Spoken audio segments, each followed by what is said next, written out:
Hi friends, అందరికీ నమస్తే అండి. ఈరోజు సండే. కర్రీ అయితే వంజరం ముక్కలు తెచ్చారు. వంజరం ముక్కల్ని నేను ఉప్పు, కారం, పసుపు వేసేసి కొంచెంగా నిమ్మరసం కూడా వేసుకొని కలిపి పక్కన పెట్టుకున్నానండి. ఆ నిమ్మరసం వేయడం వల్ల కొద్దిగా నీసు వాసన అనేది పోతుందనమాట. తర్వాత గిన్నె పెట్టుకుని ఆయిల్ వేసేసుకున్నాను. ఆయిల్ హీట్ అయిన తర్వాత ఇలాగ ఉల్లిపాయ ముక్కల్ని, పచ్చిమిరపకాయ ముక్కల్ని ఎర్రగా వేయించేసుకుంటున్నాను. ఉల్లిపాయ ముక్కలు ఎర్రగా వేగిన తర్వాత ఇప్పుడు ఇందులోకి అల్లం వెల్లుల్లి పేస్ట్ను వేసుకోవాలి. దీన్ని పచ్చివాసన పోయేంత వరకు వేపుకోవాలి.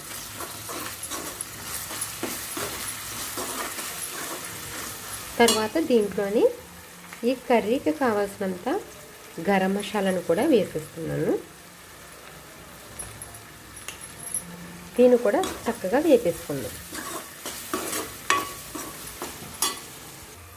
వేసిన ఈ మసాలాలో ఈ చేప ముక్కల్ని వేసేసుకుందాం. వేసుకొని ఒక్కసారి కలుపుకుందాం. అంటే గట్టితో కాదండి, క్లాత్తో అనమాట. క్లాత్తో అంటేనండి ఇటువైపున అటువైపున కూడా క్లాత్తో పెట్టుకుని పైకి ఇలా అంటే ఈ చేప ముక్కలు రెడీ అవుతాయి. అంటే ఇలాగా పైకి కిందకి టర్న్ అవుతాయి అన్నమాట. అదే మనం గట్టి పెట్టామనుకోండి విడిపోతాయి. ఇప్పుడు కొంచెం వేగిన తర్వాత వాటర్ని వేద్దాం.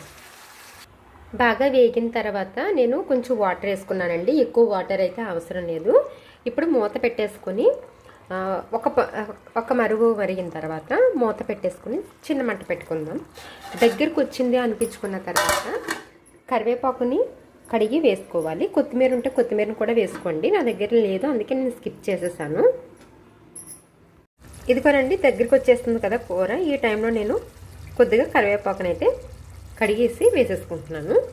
ఇంకొంచెం ఒక 5 నిమిషాలు ఆగి దగ్గరికి వచ్చిన తర్వాత మీరు తినేటటువంటి గ్రేవీని బట్టి దించేసుకుంటే సరిపోతుందండి.